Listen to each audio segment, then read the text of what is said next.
This seminar is for educational purposes only. It is not a substitute for professional medical advice or treatment. Consult with your medical provider for medical advice or treatment. Although the presenters try to keep the information in this seminar as accurate and timely as possible, the speakers and Mather Hospital assume no duty to ensure the seminar is error-free. The speakers and Mather Hospital are not responsible or liable for any claim, loss, or damage resulting from you viewing this seminar. Good afternoon, and thank you for joining us today for our HealthyU webinar series. Today's webinar is Preventing Falls as We Age and is sponsored by Jefferson's Ferry. At any time during the presentation, please feel free to enter any questions you may have using the Q&A feature at the bottom of your screen. We'll answer as many questions as we can within the time allotted once the presentation concludes.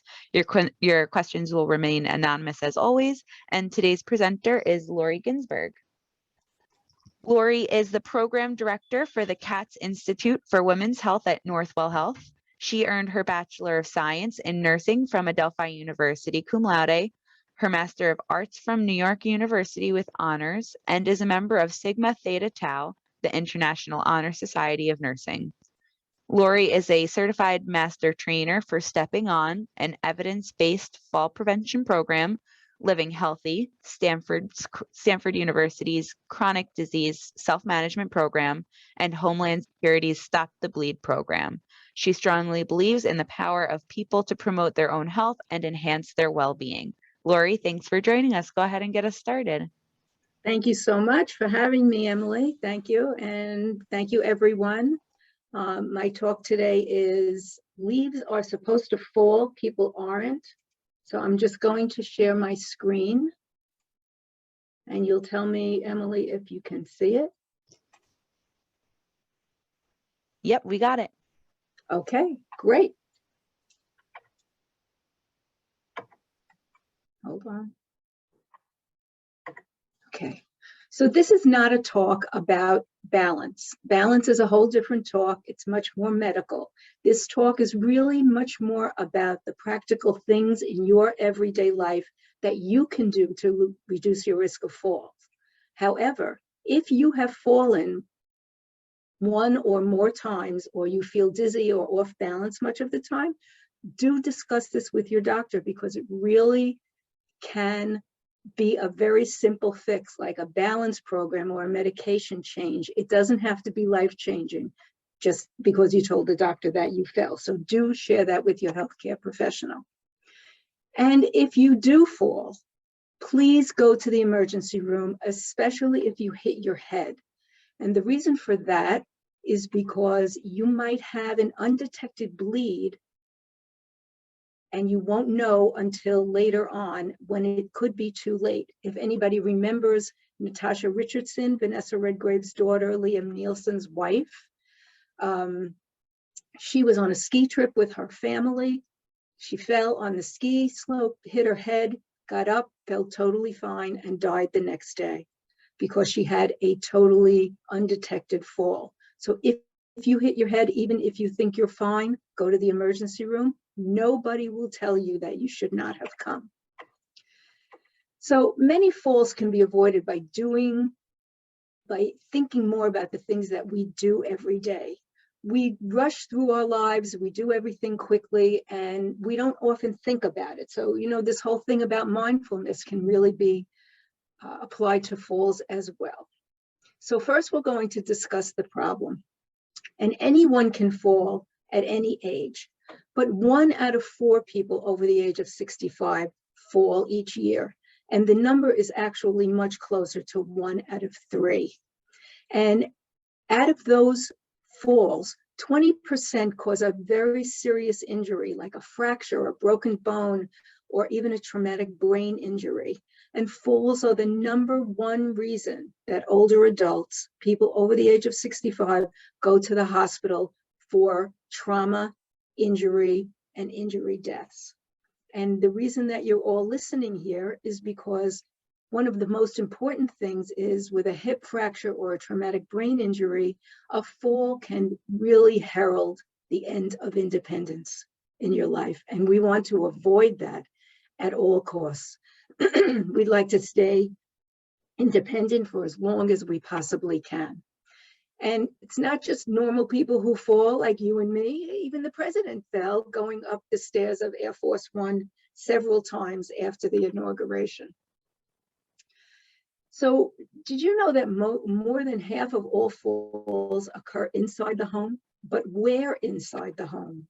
Most people think it's the bathroom or the bedroom or the kitchen, when the truth is that it's really not one particular room. It is the walkways. It's getting from the kitchen to the bathroom, getting from the bedroom to the kitchen or the living room to the bathroom. It's the walkways where you walk that are often cluttered. You put laundry, you put plants, you drop books on the steps or whatever. And that's really the number one culprit. Bathrooms, by the way, is a close second. Most falls occur between 11 and 4 p.m., 11 a.m. and 4 p.m. Why? Because that's really when we're most active. So what are the risks of falling? Age is the number one factor. As we grow older, our risk of falling becomes much greater. And that is because as we get older, we have declining strength and endurance. And we lose, after the age of 30, we lose 10% in strength and endurance, strength and muscle strength every 10 years. So we lose 10% of our endurance and 30% of our muscle strength after the age of 30 every 10 years. Once you hit over 60, that goes even faster. Our balance and our gait change. We walk stooped over. We look down where we're walking instead of looking straight ahead. We have a tendency to shuffle our feet and not pick up our feet, and that's a risk factor. We're going to go into all of these things more. Your blood pressure, when you have something called postural hypotension, which is when you change position, like you go from lying to sitting and sitting to standing, that your blood pressure drops precipitously. Doesn't mean that you have low blood pressure. It just means that your blood pressure fell quickly and you get a little dizzy. Foot problems, hammer toes, anything like that, even an ingrown toenail can cause a problem, cause you to walk incorrectly. People wear unsafe footwear, like high heels or skinny heels, or the worst culprit of all is backless shoes and slippers. Our eyesight, our hearing, and our reflexes have a tendency to diminish as we get older, might not be as sharp. There are many medical conditions such as diabetes, heart disease, arthritis, problems with your thyroid, cardiovascular disease. All of these things can cause you to be at risk for falling. Medications that we take can cause us to fall. They might make us feel dizzy or sleepy. And actually, the combination of medications can also potentiate one another and put us at greater risk of falling. Osteoporosis, which is a weakening of the bone, where a bone can break from a very, very gentle impact, and they can also break even without warning. And then there are safety hazards in our community environment. But most falls are caused by a combination of risk factors. And falls also take a psychological toll. It's not just physical. More than half of people have a fear of falling. And when people have a fear of falling, it starts a vicious cycle. And when you have a fear of falling, you stay home because you're afraid to go out because you're afraid of falling. So you stay home, you limit your activities, and the more you become sedentary, the more your muscles weaken, and that puts you at greater risk of falling. So it's also a very vicious cycle. So that was all the bad news, I'm sorry to tell you. So now we're going to talk about the good news.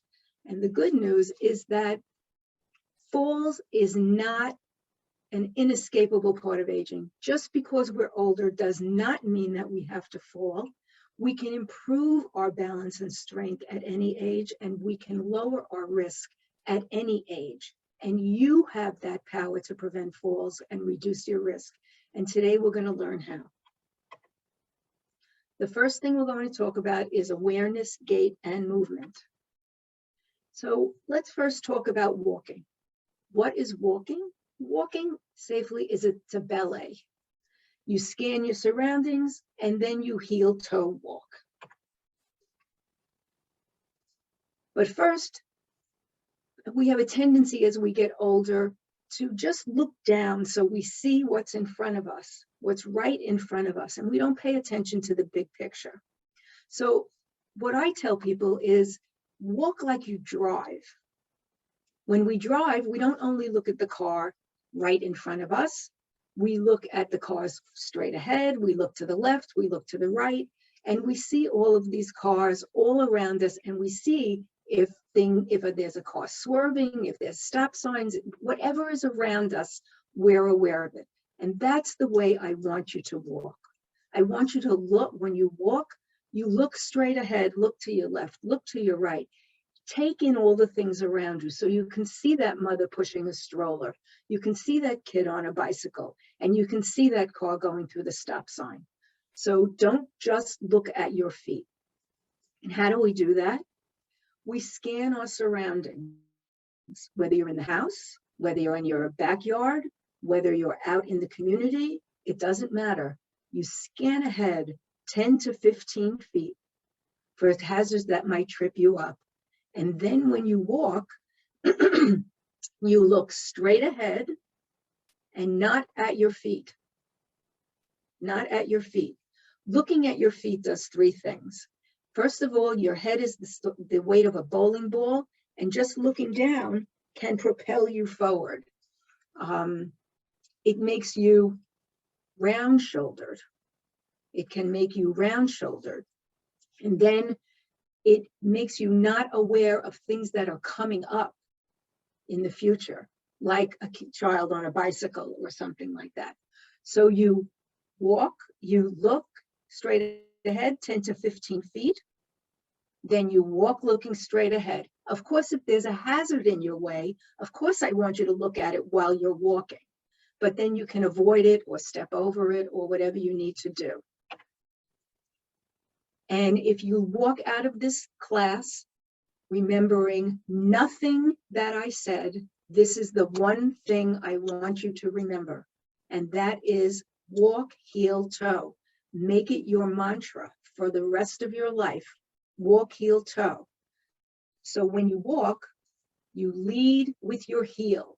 You strike down with your heel and you pick up the front of your foot and you roll onto the ball of your foot. You don't shuffle your feet. You know how many people say, oh, my foot got caught on the carpet, I don't even know what happened. Well, what happened was you were shuffling and you weren't realizing it. And the fact that you step first onto the ball of your foot can trip you up. So lead with your heel, strike down with your heel, and swing your arms gently, opposite arm to opposite foot. So if your right foot goes out first, your left arm goes out first. The arm swinging will give you not only momentum, but it will help you with your balance. No shuffling. So when we walk, you scan ahead 10 to 15 feet, you walk heel toe. When you get about 10 feet, you scan again, and you combine scanning and walking and scanning and walking. Avoid sudden changes in posture, as I said before, when you're going from lying to sitting, sitting to standing, or standing from bending over. Rather than just getting up and going, stand up or sit up and count to three. Count to three, like 1 Mississippi, 2 Mississippi, 3 Mississippi, before you start walking, and then chances are you won't get dizzy 10 or 15 steps into your walk, which many people do. When you're turning your body, instead of whipping around in a U-turn, I'm going to go back to the car metaphor and tell you that instead of doing a U-turn, do a three-point turn. So don't turn your body around all at once. Step forward, turn your body, and then step forward again, so that you pause in between, so your brain has time to catch up. When you're on the stairs, always, always, always hold on, up and down, And remember, if you have a weaker side or an injury, that you step up with the good, with your stronger side, and down with your weaker side. So how do we remember that? You step up with the good because the good go to heaven, and you step down with the bad because the bad go elsewhere. No rushing. We rush through our lives. We rush to meet our friends. We rush to answer the phone. We rush across the street. We rush everywhere. We're late for the theater, or we're late, we have to run and pick up something from the store, but we're always running. We need to slow down.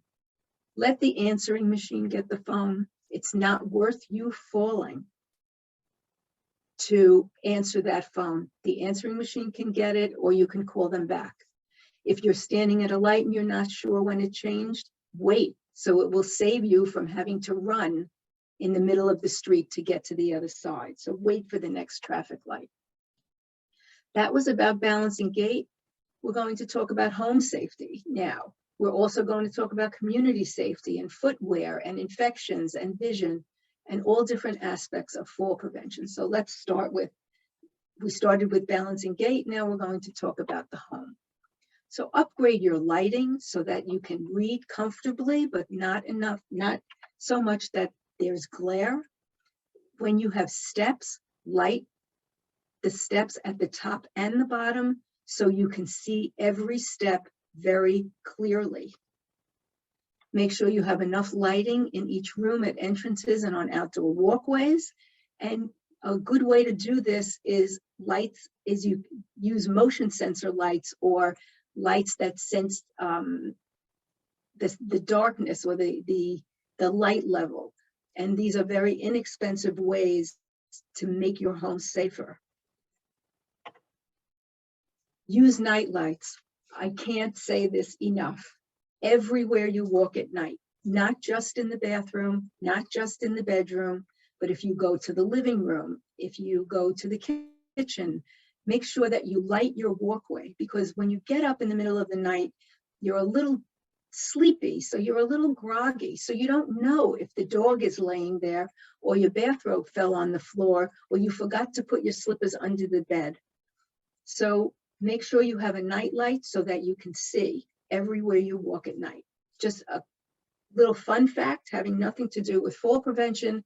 If you see on that switch plate in the picture, the light is at the bottom and the switch plate is low to the ground. And you can buy these switch plates, by the way, at Home Depot with the lights in the bottom that go on automatically when it's dark. It's down low to the ground because when it's low to the ground, it doesn't interfere with your melatonin as much as turning on an overhead light, and you can get back to sleep easier. So what do you see in this picture? Nothing. This is what your bathroom looks like without a night light. And this is what it looks like with a night light. So you see the difference. Night lights everywhere you may walk at night. Remember I said that the number one place that people fall is in the walkways. So clear the clutter. Keep your stairs and your walkways. Don't throw down the newspaper or the books or the groceries. Put them on a counter or on a table where they're out of your way and you won't trip on them. Arrange your furniture to give you the most walking room and keep your cords out of the way. So in this picture, you see that if I came home from lunch with a friend and I lay down and I took a nap and I wake up and I stand up and I have to go to the bathroom and I stand up and I'm a little groggy because I just woke up, where am I walking? If I walk forward, I'm walking into the ottoman. If I walk to the right, I walk to the piano bench. If I walk to the left, I walk into a box. So make sure you have enough walking room all through your house. That old adage about removing your scatter rugs may be a cliche, but it is a true cliche. So do remove your scatter rugs so that you don't trip over them because they can get caught on your feet very easily. Make sure if you have a large area rug that the edges are secured to the ground. Check carpets to make sure that they're in good condition because a fraying carpet can catch on to the bottom of your heel. There are two rugs that I do suggest that you have. One outside the tub and shower, but not a flimsy one that you can pick up and throw in the washing machine. Something that's heavy, that's weighted, and sticks to the ground and won't slide when you step on it. And also in front of the kitchen sink to absorb any water that might drip when you're doing the dishes.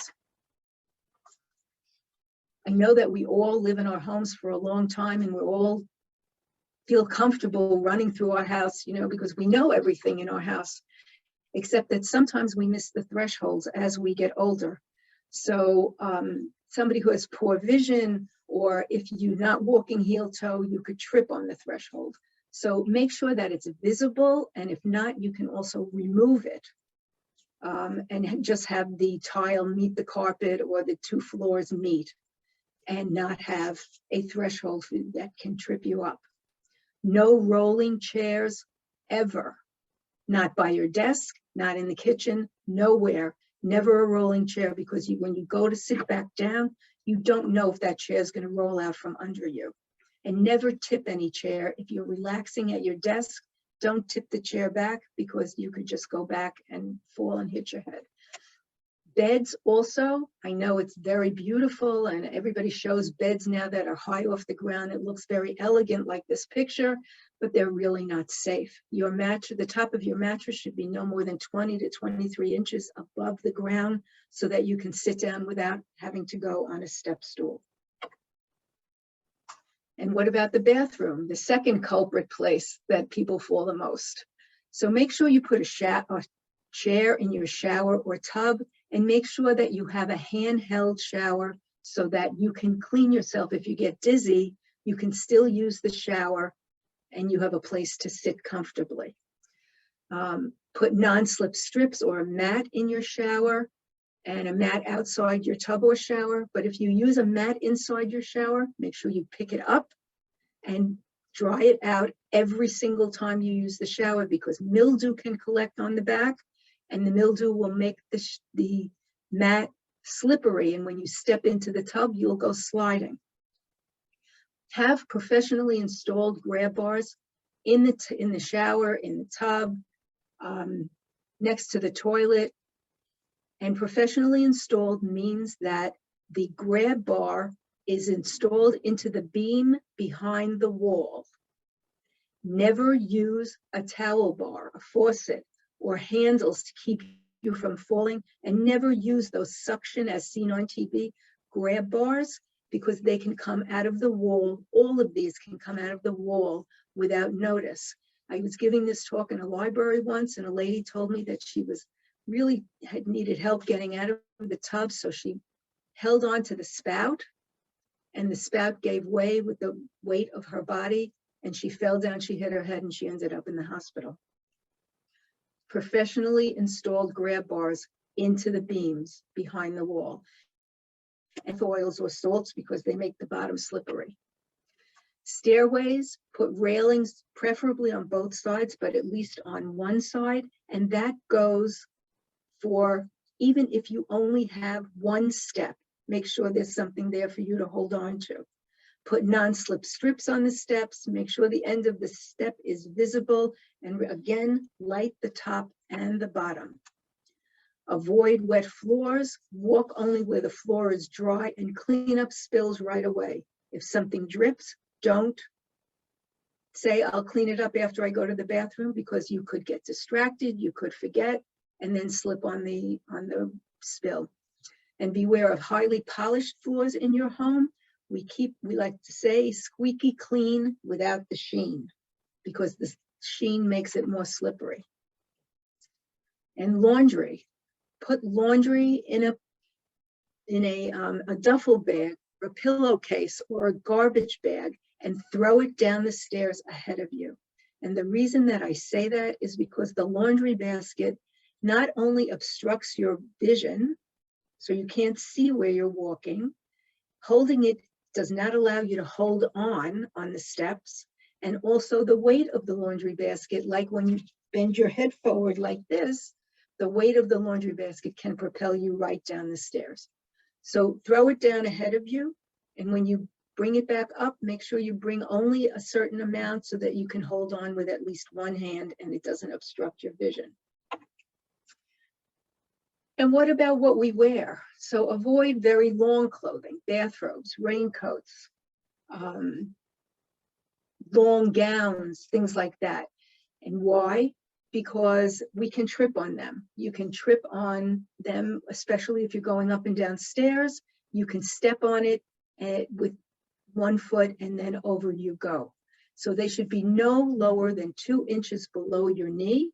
Your coats, your raincoats, your bathrobes, your dresses, and make sure that if it has a belt that it's tucked into the pockets when it's not tied. Avoid loose clothing like wide leg pants like you see in the picture. I know they're all back in style, ladies, and I'm sorry, but they're really very, very dangerous because you can step on it, on the leg with the other foot, and you can tumble over. And when you're putting on your lower body clothes like underwear, stockings, shoes, whatever, don't stand and try to balance when you're doing it. Sit down. Sit down. And also, just one other thing, avoid sweaters and clothes with bell sleeves because they can get very easily caught on a doorknob or something like that, and then over you go. And you see, as I said before about Joe Biden, this is Helen Mirren walking up the stairs at the Academy Awards, and she tripped on her gown, which was too long for her. And always have a way to call for help. You can get a life alert system around your neck, or you can get it where it looks like a fitness tracker, and they will either sense your fall or you have to call. This is a whole other talk on personal emergency response systems, but always have a way to call for help. And it will go a long way to making you safer and also making your family feel more comfortable about you being by yourself.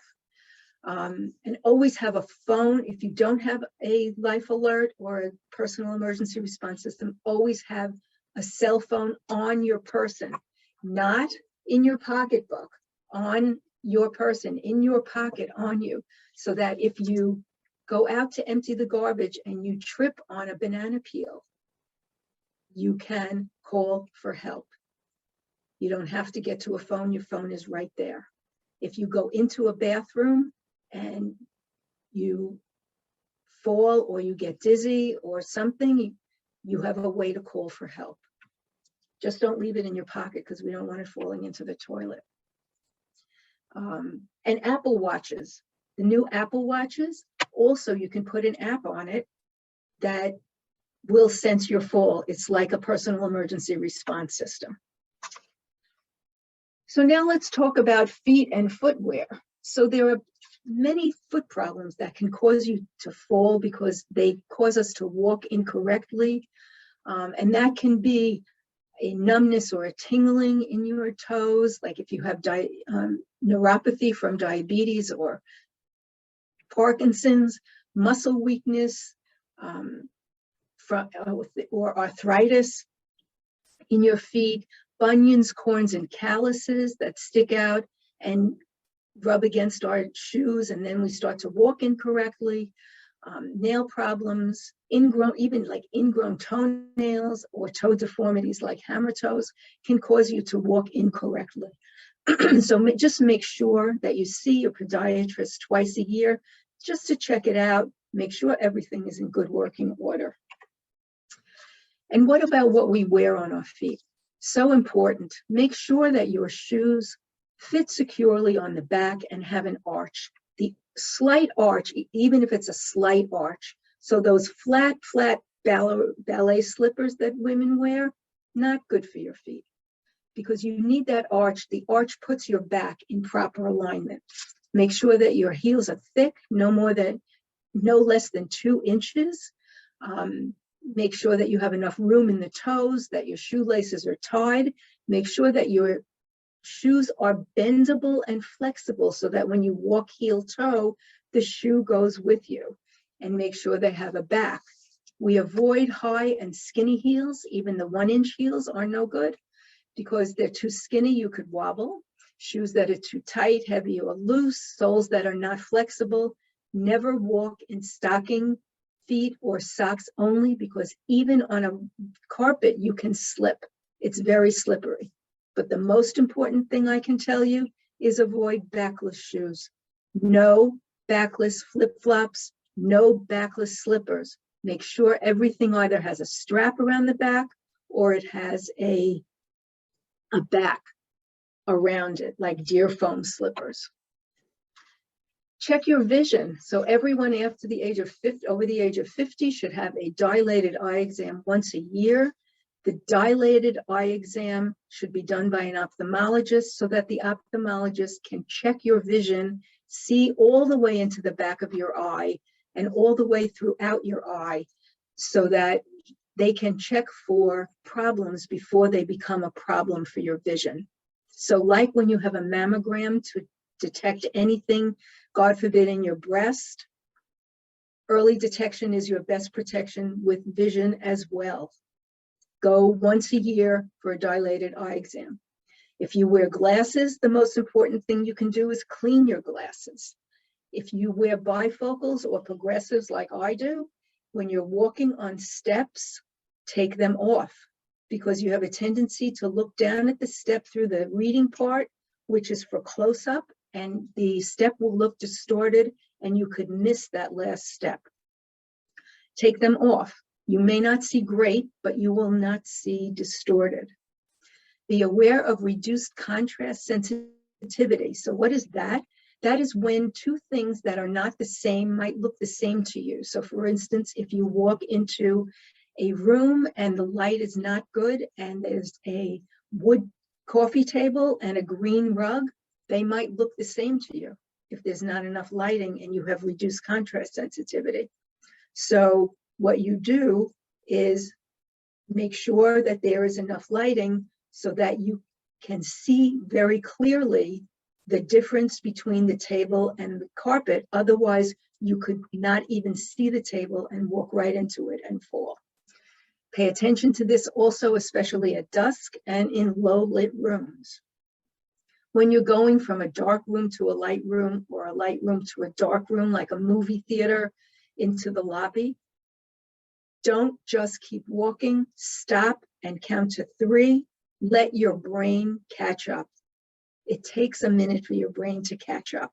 So step to the side, count to 3, and then walk.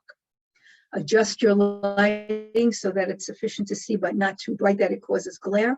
Protect your eyes with sunglasses during the day, even in the winter. Make sure that your sunglasses have UVA, UVB protection, just like your sunscreen.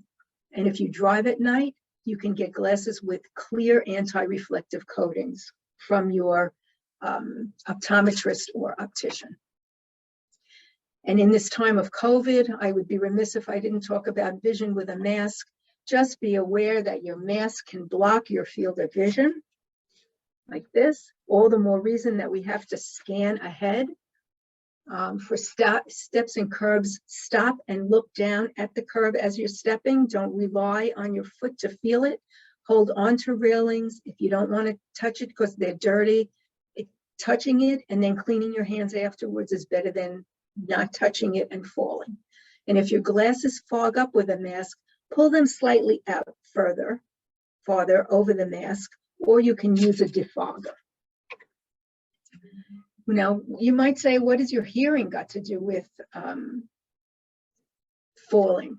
So your hearing, the lack of awareness in the environment causes your brain to go into overload. And you don't have enough resources to give to your balance because your brain is trying so hard to figure out where the sound is coming from. So why is that a problem? Because number one, as I said, it's not enough resources to give to your balance. But also, if you're standing at an intersection and you hear a siren and you think the siren is coming from behind you and the siren is really coming from your left-hand side and you step out into the street, you can get hit because you think the siren is coming from behind you, so you think it's safe to walk. So hearing aids, I know they can be expensive. They're coming out with ones now that are over the counter that can really help. Make sure you get your hearing checked. And also visit your dentist. Why is that important? Because very often body diseases can really be seen first in your gums. And your dentist, again, the early detection is your best protection. Your dentist can detect problems in your gums. Also, if you're missing a tooth, or you have gum problems, or you have tooth decay, all of these can make you more frail. They don't know exactly why it happens, but it can make you more frail, and that will put you at greater risk of falling. And what about medications? So medications, when I talk about medications, I'm not only talking about prescription, I talk about over-the-counter and supplements, any vitamin supplements, any herbal supplements. That's what I'm talking about. Medications can cause you to become dizzy, confused, drowsy, and especially if you take more than one. So make sure that you talk to your healthcare professional or your pharmacist about what you're on to see if they interact with each other or potentiate each other. The more medications you're on, the more your risk of falling. The highest medication, and this is very important, the highest risk is when the medication is started, stopped, or the dose is changed, because you don't know how you're going to react. So stay close to home if the doctor puts you on a new medication or changes your dose. Alcohol is always a no-no to take with medications, but I just also want you to be aware that as we get older, alcohol detoxifies in our body significantly less, significantly longer. It takes much longer for the alcohol to get out of our body than it did when we were 30. So when we were 30, if you took a drink and an hour and a half, you were fine to drive. Over the age of 60, it probably takes closer to 4 hours for that drink to get out of our body. So be aware of that, and also never take alcohol with medication.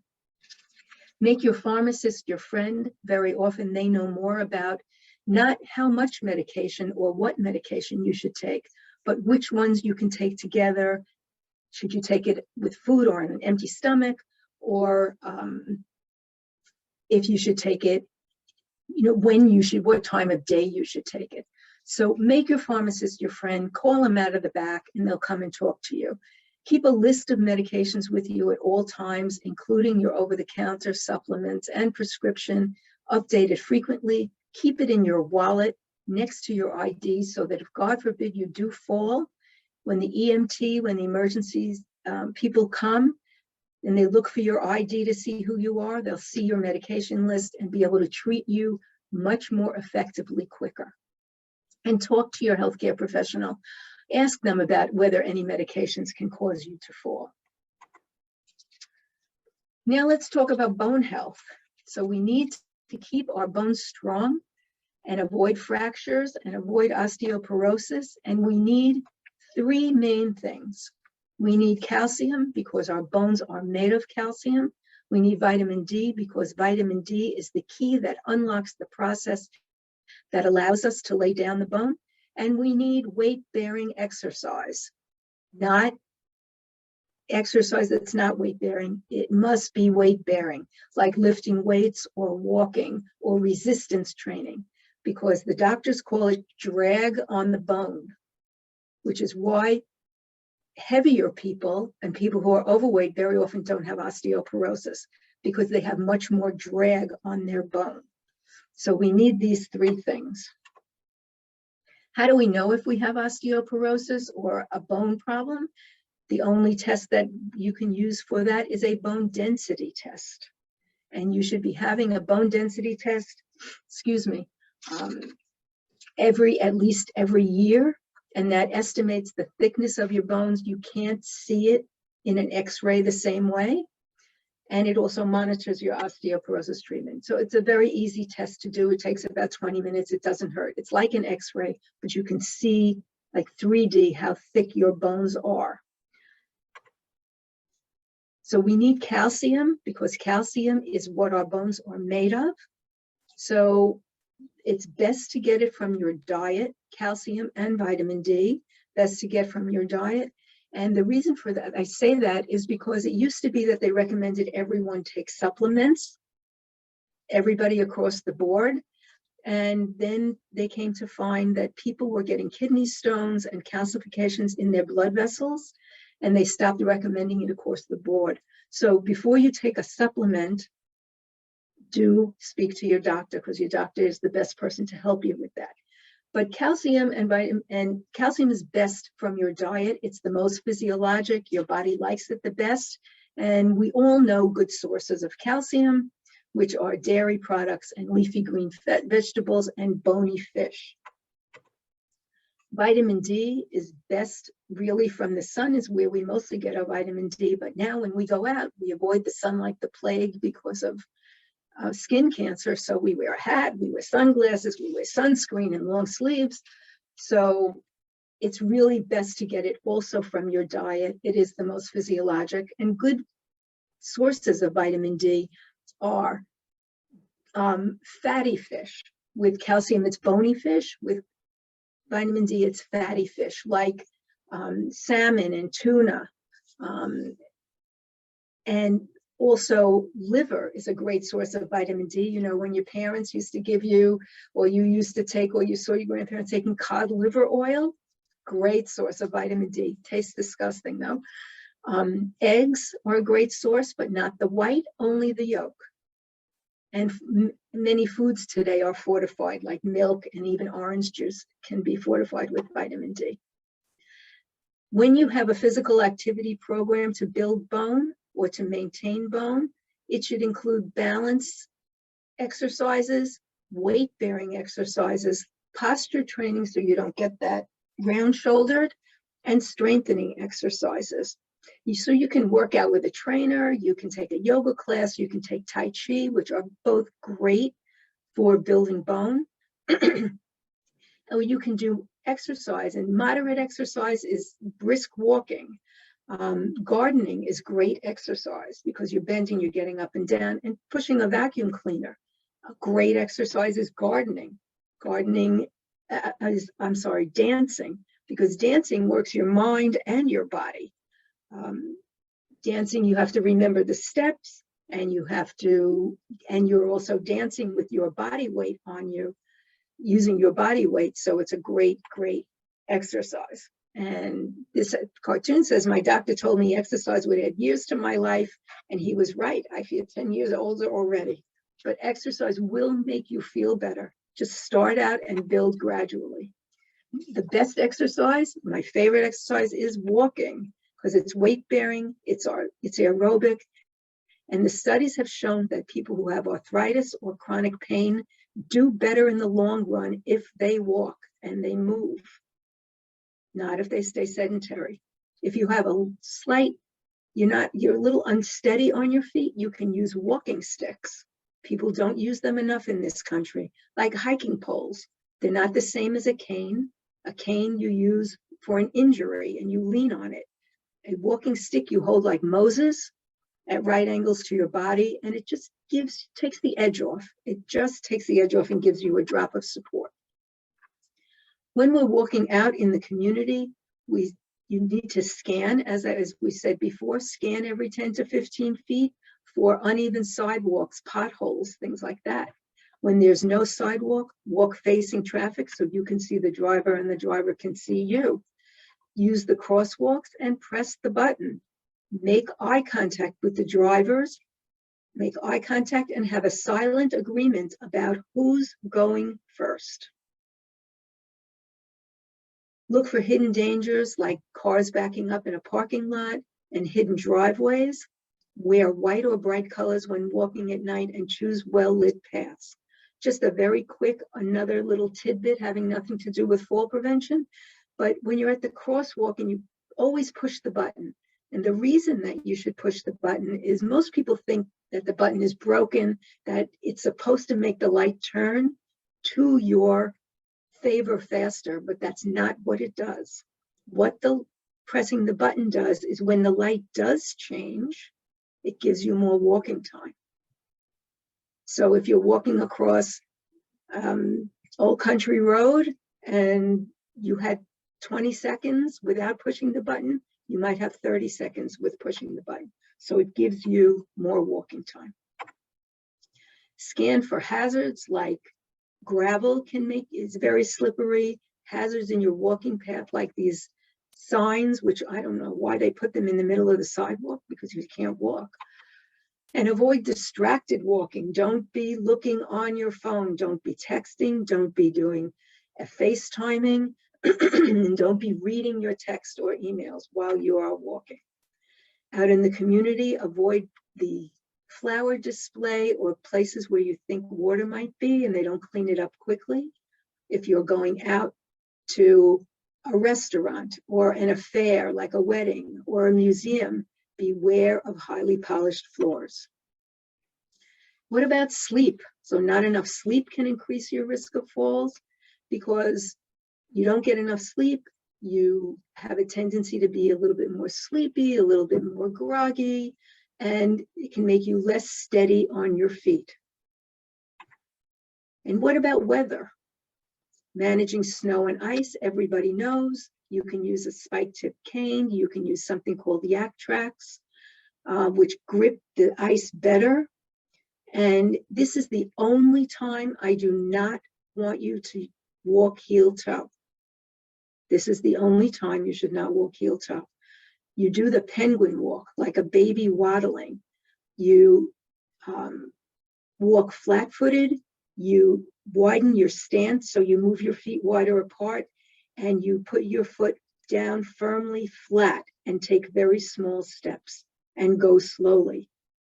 And don't forget to concentrate on your balance. So you waddle like a penguin, only when there's snow and ice.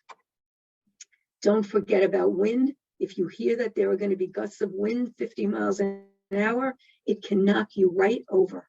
So don't go out if it's very, very windy. And don't forget about wet leaves, which can be just as slippery as ice. I know many people talk about, everybody talks about bad weather being cold weather. What about hot weather? In hot weather, we can become dehydrated, and that can make us dizzy and confuse and cause us to fall. So how do you know if you're becoming dehydrated? You look at your urine color. Your urine should be essentially colorless or very light yellow. If it's darker orange, that means you're becoming dehydrated. So how do you prevent it? Take sips of fluid all day long, throughout the day. Don't wait till you're thirsty because we lose our thirst mechanism as we get older. What should you drink? Water, of course, is the best, but or seltzer, or water, seltzer, unflavored seltzer, or not unsugared, unsweetened seltzer. In times of excess perspiration, you can drink an electrolyte sports drink that has electrolytes in it, like sodium and chloride and all different things that will restore your electrolyte balance, like Gatorade. But don't drink soda and juices and sugar sweetened beverages, because what they will do is they might, especially if you're becoming dehydrated, they will upset your stomach and you can vomit. Beverages with caffeine like coffee and tea or colas can really also dehydrate you because they have caffeine. So, and also, what about infections? So infections can cause you to fall because they cause you to have low blood pressure very frequently. They can cause you to become lightheaded or dizzy, and may cause you to have a cognitive issue. And that's if you have a urinary tract infection or a upper respiratory tract infection or a blood infection. So somebody who has a urinary tract infection can become confused, and people think that they have a neurological problem or they're having dementia, and all it is really is a urinary tract infection. So be aware that infections can also cause you to fall. And what about urgency issues? So when it comes to the bathroom, don't rush. Instead of running to the bathroom, because number one, you're running. Number two, if you can't hold your urine, it might dribble down your legs, be wet, and then you go slipping and sliding. So what do? first of all, you discuss it with your doctor, but don't run. Stop what you're doing, sit, relax, and breathe deeply, and pulse your pelvic floor muscles until you feel the urge subsiding. And then get up and walk slowly to the bathroom. And what about nutrition? Maintaining proper nutrition is very crucial because it keeps your blood sugar levels evenly and stops blood sugar lows that you can get after eating a meal. Make sure that you eat enough protein to maintain and build muscle mass, calcium and vitamin D. And it also boosts energy and avoids energy slumps. So what you should really do is you should eat about every 2 hours. Don't go long periods of time without eating. And you can eat a little bit less at your meals so that you can eat about every 2 hours with a snack like nuts or peanut butter or a cheese stick or something like that. So how much time do I have? So I'm going to skip over how to get up from a fall. Actually, you know what? I think I will do it very quickly and then I will take questions. So if God forbid you do fall, there is a way to get up that will help you. And we're going to do that right now. But the first thing I want you to know is that if God forbid you do fall, it's a very surreal experience. When it's happening, you can't believe it's happening. And when you do hit the ground, it's a huge shock to your body. Even if you just fall gently, it's a shock to your body. So don't panic. Don't panic. What you can do is you take slow, deep breaths until you calm down. In through your nose and out through your mouth. And breathe out twice as long as you breathed in. And this, you can't stop it. It will calm you down. And then when you finally calm down, do a body assessment. Move your arms, your hands gently, your feet gently, your head gently. If you're in pain, don't move and call for help. But if you feel that you're okay and you can move, you move to a sitting position, take a few deep breaths until you calm down. Take some deep breaths until you feel calmer. Find the nearest chair or sturdy piece of furniture or step, and then you crawl over to it. And if you can't crawl, you can scoot on your rear end. But then when you get there, you put your strongest leg under you on your knee so that your foot is on the floor and your knee is at right angles. Okay, so you put your strongest leg under you so that your foot is on the floor, and your weaker side, your weaker knee is on the floor. Hold on to that chair, pull yourself up, turn yourself around and sit there until you feel steady to walk. And then call for help if you haven't already done so. So in summary, and this is the end, be aware of your surroundings. Awareness is the key to making good choices. Walk like you drive. It's so important that you are aware of everything around you that can trip you up. Scan and walk. Slow down. No running for the phone, no running across the street, and walk heel toe, except in snow and ice. Make that your mantra. So as I say, the name of the talk is Leaves Are Supposed to Fall, People Aren't. But there is one time that we want you to walk, we want you to fall, and we want you to fall hard. And if you haven't already guessed, it's when you're falling in love. So thank you so much. I'm going to stop sharing my screen and I'm going to take any questions that anybody has. Lori, thank you so much. That was such a fantastic presentation, super insightful. We really appreciate you being here today. You're welcome. Thank you for having me. Absolutely. We've got a couple of questions. Okay. How much food is 1,200 milligrams of calcium, or what are good foods to eat for 1,200 milligrams of calcium? Okay, so one of the things that I really did not have time to go into is you really need to read the label of the foods that you're eating. You know that milk has a lot of calcium, so I would say it's probably 3 to 4 calcium-rich servings per day. So 3 or 4 glasses per milk, 3 or 4 servings of ice cream, which is not so great. That's great for you to do, but That sounds more my speed, the calcium. ice cream. Right. Okay. Things like leafy green vegetables, if you eat spinach or kale or broccoli. But you need to read the label to see the calcium content and the vitamin D content to see how much you're getting. Oh, Mhm. perfect. Okay, great. Some example of balance exercises and posture work. Okay, that's a very good question. Some good exercises for balance are doing a sit to stand, where you move to the edge of the chair, you stand up using the armrests or the seat, and then sit back down in the chair, but using your thigh muscles. And what that does is it takes you from one position to another and improves your balance. It also improves your leg strength, your lower leg strength.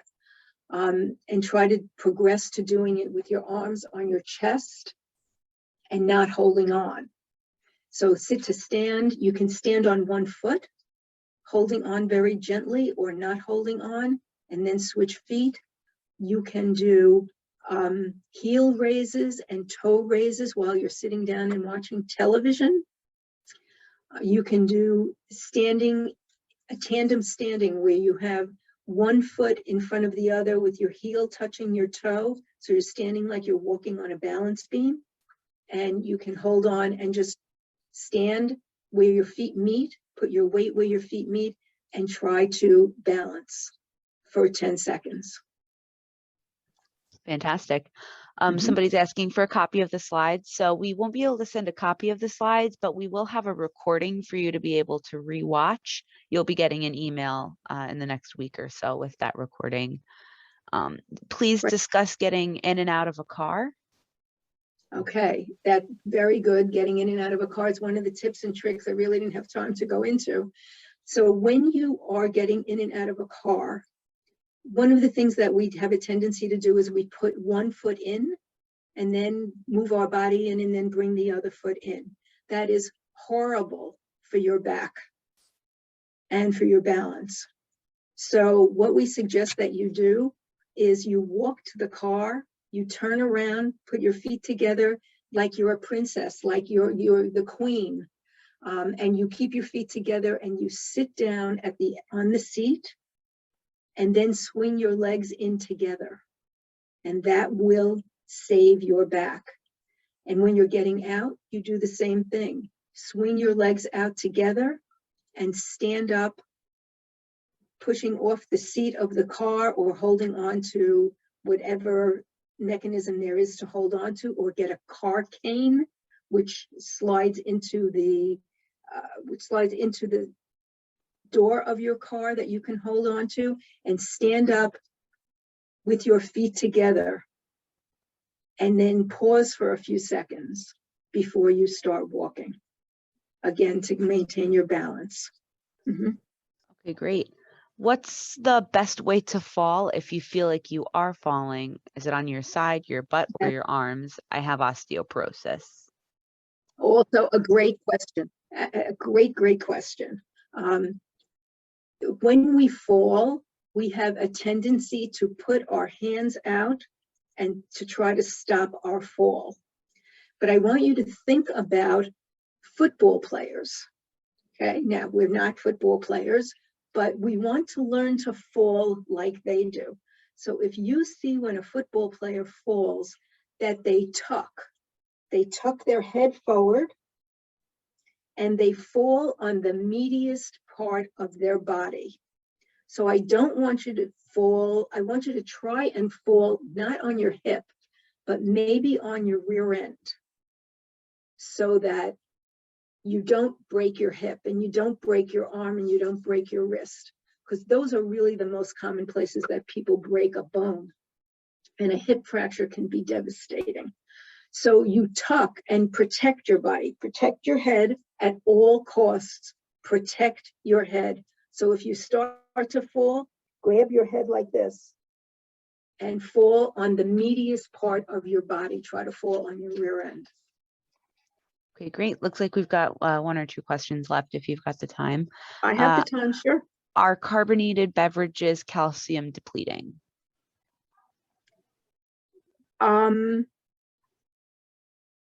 Not all carbonated beverages are.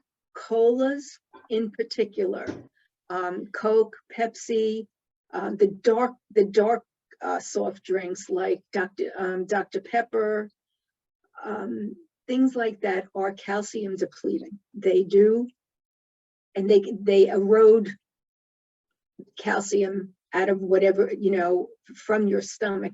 If you pour Coke on your car, you'll see it'll eat away the enamel of your car.